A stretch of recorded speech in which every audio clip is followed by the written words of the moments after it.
Oi, gente, tudo bem com vocês? Meu nome é Bruna e na aula de hoje a gente vai falar sobre quantidade de movimento.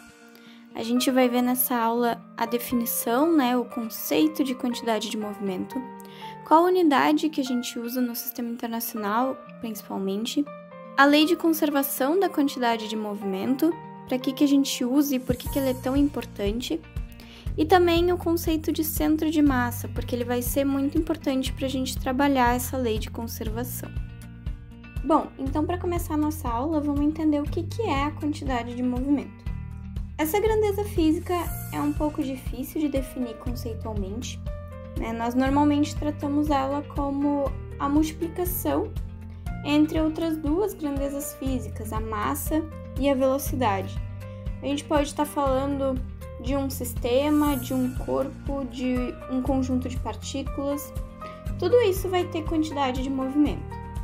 A equação, então, para a quantidade de movimento é bem simples. É apenas essa multiplicação entre a massa e a velocidade. Nós representamos a quantidade de movimento, no geral, pela letra P minúsculo.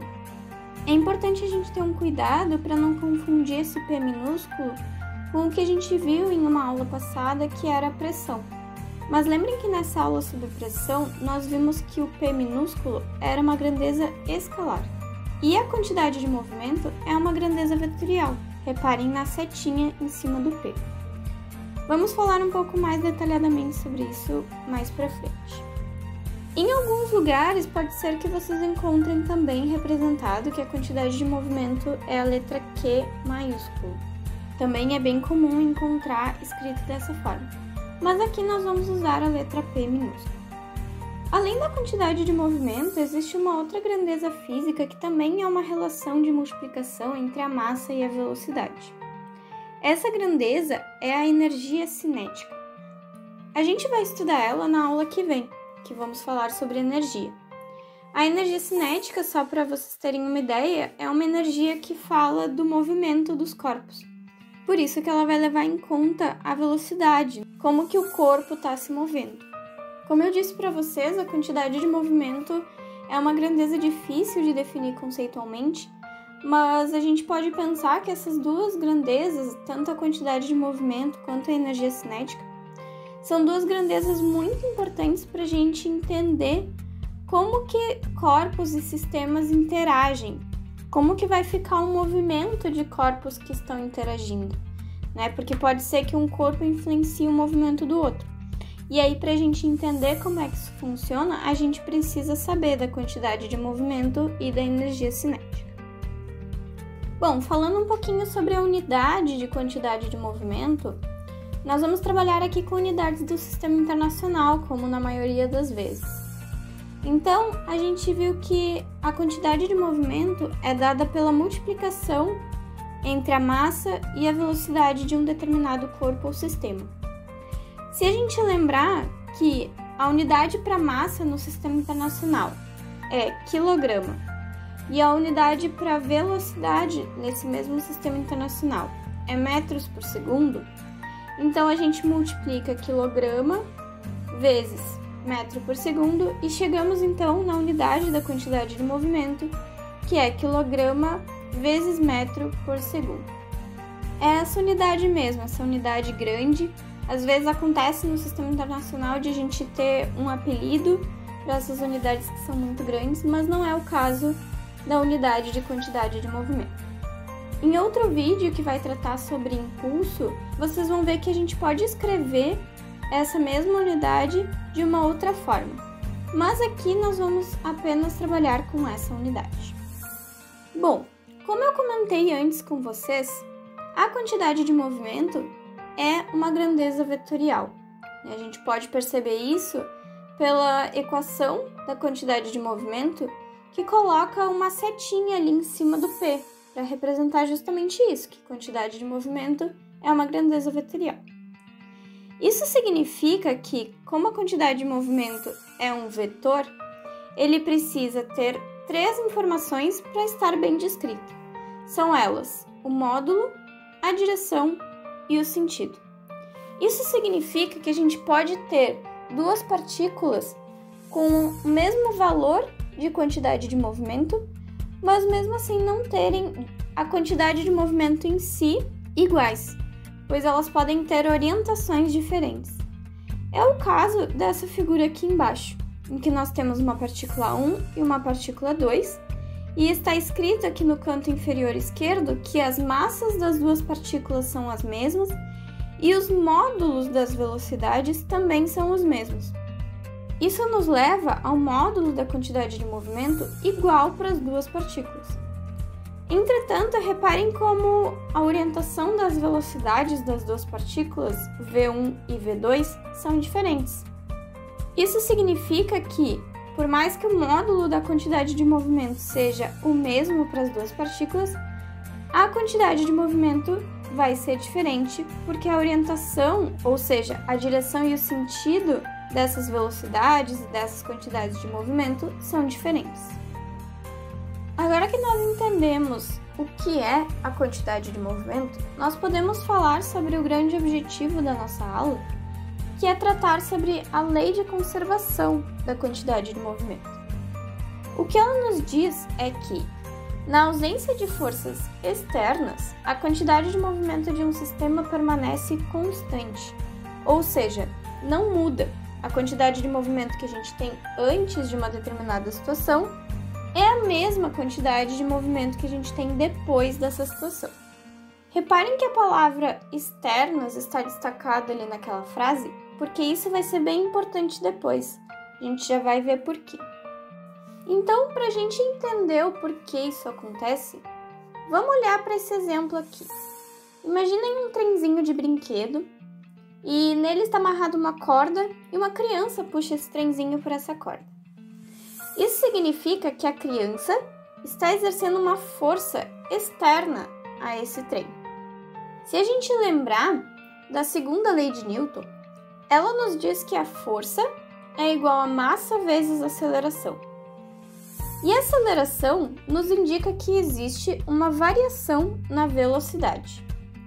Se a gente lembrar da equação que a gente acabou de ver para a quantidade de movimento, que leva em consideração a velocidade, se a gente varia a velocidade, a gente varia a quantidade de movimento.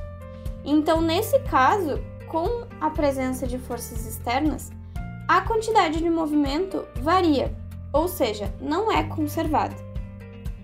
Agora vamos entender o que acontece quando não há forças externas atuando sobre um corpo. Esse aqui é um exemplo que eu tirei do livro do nosso curso. Imaginem uma bola que rola livremente sobre uma mesa com velocidade constante, então não há forças externas agindo sobre essa bola. Se vocês repararem na imagem, há ali um vetor P, que representa a quantidade de movimento daquela bola.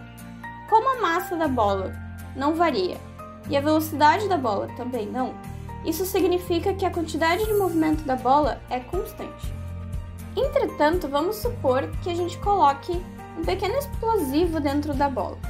E em determinado momento, esse explosivo explode e faz com que 4 partes distintas da bola sejam lançadas, cada uma numa direção.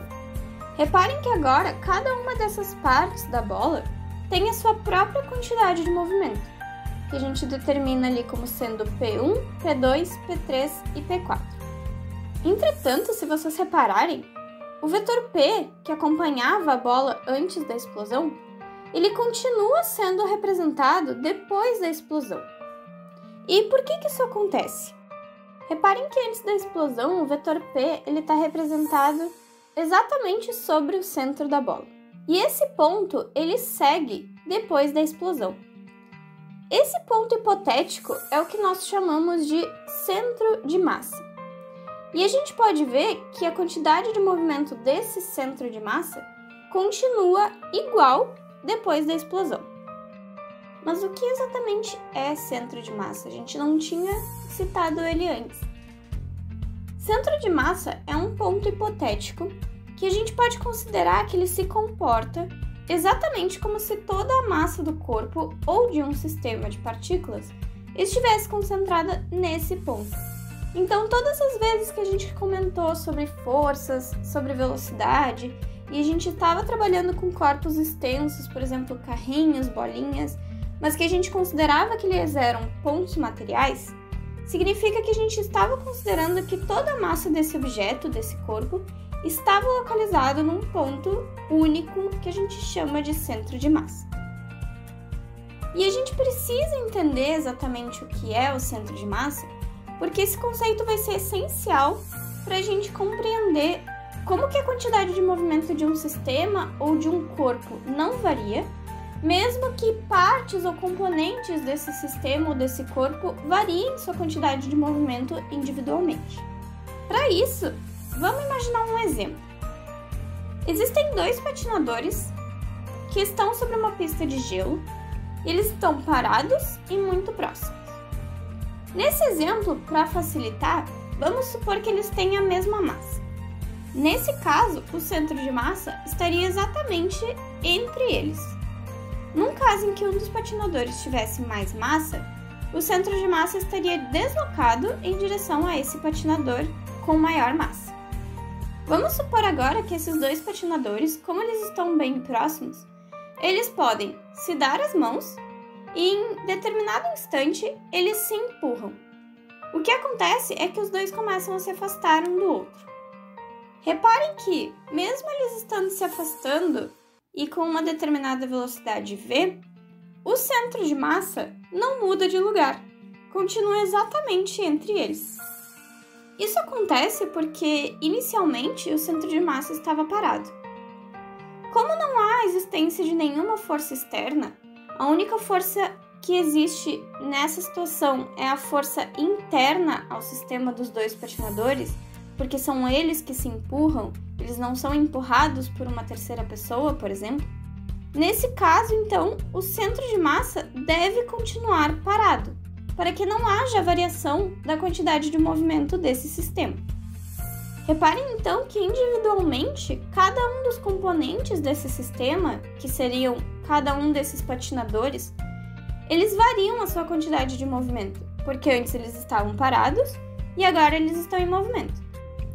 Entretanto, a quantidade de movimento do sistema, que é representada pela quantidade de movimento do centro de massa, não se altera, porque nas duas situações o centro de massa está em repouso. Se a gente considerasse o mesmo exemplo, mas imaginando que um dos patinadores tem mais massa do que o outro, reparem como o centro de massa está deslocado em direção ao patinador de maior massa. Entretanto, quando eles se empurram, o centro de massa deve continuar parado, pela mesma razão do exemplo anterior. O centro de massa estava parado inicialmente, não há existência de forças externas, então a quantidade de movimento do centro de massa do sistema não pode se alterar, e por isso ele continua parado. Uma observação aqui é que agora, como a gente tem um patinador de maior massa, para que a quantidade de movimento do sistema continue zero, a quantidade de movimento individual de cada um dos patinadores precisa ser a mesma em módulo. Elas vão ter apenas sentidos contrários. Para isso, para compensar a maior massa do patinador da direita, ele precisa ter uma velocidade em módulo menor do que a velocidade do patinador de menor massa. A gente pode ver isso representado pelo tamanho dos vetores de velocidade. Bom, então voltando para aquele nosso exemplo da bola que explode, reparem como cada uma das quantidades de movimento das quatro partes da bola aponta numa direção. Entretanto, as quantidades de movimento P2 e P4, também representado pelo tamanho do vetor da quantidade de movimento, têm um módulo maior do que os vetores da quantidade de movimento P1 e P3. Essa condição é necessária para que, quando a gente faça a soma vetorial desses quatro vetores, a quantidade de movimento total do sistema, ou seja, a quantidade de movimento do centro de massa do sistema, continue apontando para a direita. E é isso que a gente representa com essa equação matemática aqui embaixo. A soma vetorial das quatro quantidades de movimento das quatro partes da bola precisa ser igual à quantidade de movimento que a gente tinha antes da explosão, que nada mais é do que a quantidade de movimento do centro de massa do sistema. Um último exemplo, então, para a gente compreender essa ideia de centro de massa e como é importante a gente entender tudo isso para compreender também a lei de conservação da quantidade de movimento? É um exemplo que está no livro do curso de vocês, que trata sobre dois carrinhos que estão unidos por uma mola comprimida. Para essa mola permanecer comprimida, a gente une os dois carrinhos por uma corda. Novamente, para facilitar, vamos imaginar que esses dois carrinhos têm a mesma massa e por isso o centro de massa do sistema está exatamente entre os dois carrinhos. Entretanto, em determinado momento, a gente corta essa corda e o que acontece é que essa mola impulsiona os dois carrinhos, cada um para um lado. Reparem que, como os dois carrinhos têm a mesma massa, eles também vão ter o mesmo módulo de velocidade. Essa é uma condição necessária para que o centro de massa continue parado no mesmo lugar. E assim, a quantidade de movimento total do sistema, que é, como a gente já comentou, a quantidade de movimento do centro de massa, não se altera. Vocês vão poder ver mais detalhadamente essa ideia dos dois carrinhos ligados por uma mola no vídeo do Prof. Henrique, que vai demonstrar empiricamente como isso funciona e como a massa e o centro de massa influenciam no comportamento dos carrinhos. Então, para terminar nossa aula, eu preparei um resuminho para vocês terem em mente as ideias mais importantes que a gente trabalhou aqui. A primeira delas é sobre a lei de conservação da quantidade de movimento. Lembrem que essa lei fala que na ausência de forças externas, a quantidade de movimento de um sistema ou de um corpo vai se conservar. Lembrem que a palavra externas é bastante importante, tanto que ela foi destacada a primeira vez que ela apareceu, justamente porque a gente pode ter a existência de forças internas ao sistema. Isso não vai variar a quantidade de movimento do sistema. O que pode variar são apenas as forças externas. Lembrem também que, como a gente viu nos 3 exemplos da nossa aula, tanto dos patinadores, quanto da bola que explode, quanto dos dois carrinhos ligados pela mola, a gente pode e normalmente a gente vai ter uma variação da quantidade de movimento de cada uma das partes individuais do sistema. Entretanto, a quantidade de movimento total do sistema não se altera.